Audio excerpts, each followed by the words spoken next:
Bueno, nosotros somos el grupo uno. Yo soy Sebastián. Yo soy Jonathan. Yo soy Andrés. Y yo soy Sara. Bueno, y Y vamos a hablar de la película de Galileo. Eh, bueno, entonces pues algunas cosas que a mí me llamaron la atención de la película de Galileo es, por ejemplo, cuando en una parte él enseña como sobre las densidades y entonces habla como de esta idea del hielo y como según la densidad que pues tenga el material entonces va a tender a flotar. Eso me llamó la atención porque me recordó cuando estábamos leyendo en una entrevista a Méndez de Rocha que él decía que a los niños, o bueno, sí, a los niños había que enseñarles la ciencia y la física de una manera práctica. Y él, de hecho, ahora que recuerdo, también se refería a Galileo cuando pues hizo este descubrimiento acerca de cómo la Tierra no era el centro del universo, sino que era el Sol. Y creo que también se refería porque en ese método de la enseñanza era algo muy acorde a lo que pensaba y a lo que practicaba Galileo, que era como que todos teníamos derecho a experimentar lo que era la ciencia y la física de una manera completamente experimental y tangible. sí, muy chévere. A mí me parece muy interesante esa relación. Pues claramente llegamos acá por, creo, la entrevista pasada, la entrevista no, la charla pasada que tuvimos de Rocha y en la que hablaba de Galileo. Es muy chévere en la película, como muestran básicamente esa vida en medio de una inquisición, donde él pues era muy reconocido y conocía al Papa, pero por básicamente salirse y desafiar esas ideas establecidas, pues un dogma establecido, pierde su forma de vida, es llevado como al encierro. em, Pero aún así, gracias al planteamiento de sus ideas, se pudo llevar a seguir construyendo eso a través de los siguientes científicos. A mí me gusta muchísimo eso y me encanta como ese cuestionamiento de un dogma, de lo establecido, y más, creo que él no lo hacía, como se ve en la película, por desafiar a la iglesia, por salirse de las barreras, sino porque de verdad buscaba el conocimiento y descubrir las cosas como de verdad son. Y no porque voy a contradecirlo, sino por buscar las cosas como de verdad son. Eso me parece muy interesante como lo muestran ahí. Y pues los problemas que le llevan a tener.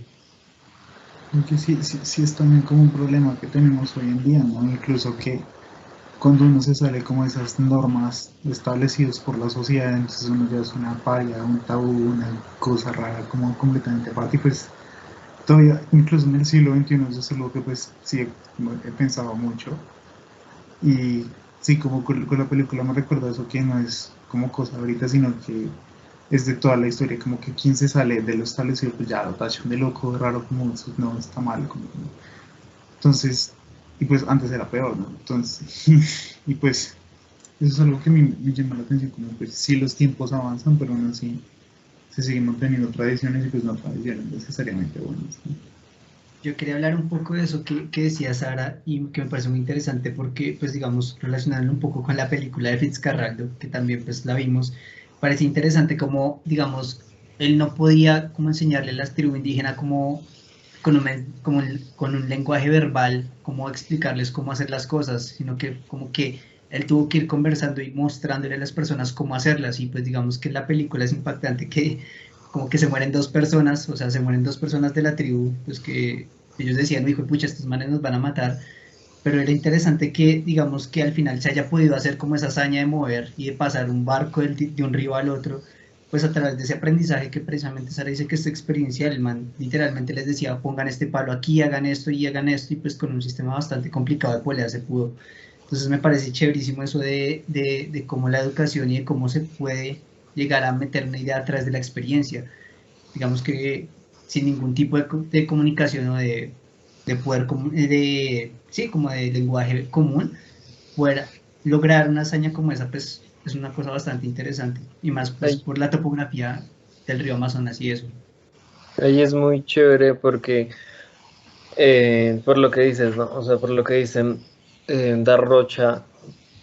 criticaba mucho sobre nuestro sistema educativo. Es muy interesante porque en esa época, en la época justo de la película, pues la mayoría de las personas no sabían leer ni escribir y todo se debía hablar en latín, que era la lengua de la iglesia, pero ahí con el ejemplo que nos da Sara de estos experimentos, se empieza a transmitir el conocimiento y es muy interesante cómo creo que Méndez de Rocha aplica eso en su arquitectura, porque él básicamente está como poniendo ideas y tratando de enseñarlas, pero de una forma que el resto de personas que no somos arquitectos y que no entendemos de que la abertura para que el sol entre y para él, o sea, él está poniendo su visión como su forma de educar a las personas de lo que él cree debería ser la arquitectura plasmada en un espacio. Eso me parece muy interesante. No son personas que saben leer arquitectura ni que pueden leer o interpretar planos o cortes o qué es lo que está haciendo técnicamente, pero que sí lo viven y están, creo que se les quedan ciertas cosas cuando visitan edificios de él. Eso me pareció chévere. Es que sí es como algo en lo que sí hemos visto que Méndez de Rocha hace mucho énfasis, ¿no? Como en todo lo que llamamos del semestre, todo el tiempo habla de la educación y que es importantísimo y que se debe como desarrollar, sí, como un sistema nuevo donde de verdad pues se pueda expresarse uno y aprender de ya no como tan, sí, pues escuelero sería como la palabra nuestra, pero sí sería como más como tradicional o rígido, no sé, pero sí que él dice que se necesita algo más amplio, más libre, más didáctico, como decían ustedes ahorita, entonces es como si ese sería como la unión que se tendría la película, como con el desarrollo, como verdad, el buscar ir un poquito más allá y romper con paradigmas, no sé, eso es como algo que entiendo. Okay. Bueno, creo que eso es todo, ¿no? Gracias. Gracias.